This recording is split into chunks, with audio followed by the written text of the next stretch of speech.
यवतमाळमध्ये पावसानं दडी मारल्यानं पेरण्या उशिरा झाल्याची माहिती आहे. तर कापूस आणि तूर पिकांचं मोठं नुकसान झालंय. पावसाअभावी सोयाबीनची वाढ खुंटली आहे.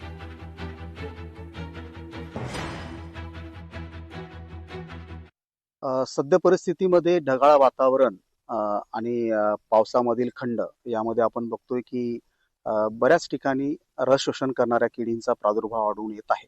अशा परिस्थितीमध्ये शेतकरी बांधवांनी घाबरून न जाता वेगवेगळ्या रसायनांचा वापर करणं प्रकर्षानं टाळलं पाहिजे. वेगवेगळ्या रसायनांचं मिश्रण करून फवारणी करणं आपण टाळलं पाहिजे.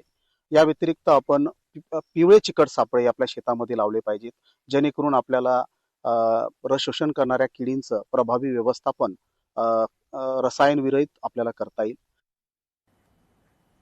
वणी तालुक्यातील कावडशी येथील जिल्हा परिषद प्राथमिक शाळेतील इयत्ता 1ली ते 5वीचे वर्ग धोकादायक इमारतीत भरत असल्यानं विद्यार्थ्यांच्या सुरक्षेचा प्रश्न निर्माण झालाय. वर्गखोलीचा काही भाग कोसळला असून सुदैवानं कोणतीही जीवितहानी झाली नाहीये. शाळेतील धोकादायक वर्गखोल्या पाडून नवीन खोल्या मंजूर कराव्यात, तसेच तात्पुरत्या शेडची अवस्था करावी अशी मागणी ग्रामस्थांनी केली. काल झालेल्या घटनेमध्ये सुदैवाने शाळेत मुलं आतमध्ये बसून होती आणि वरांडा कोसळला, ती वाचलीत.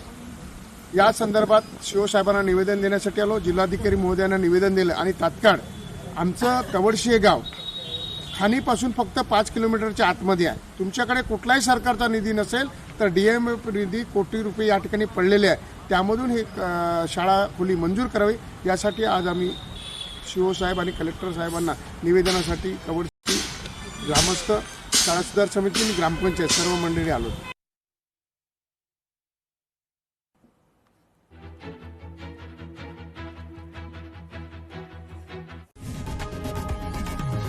लोकशाही मराठी ऐका, पहा, जागरूक रहा.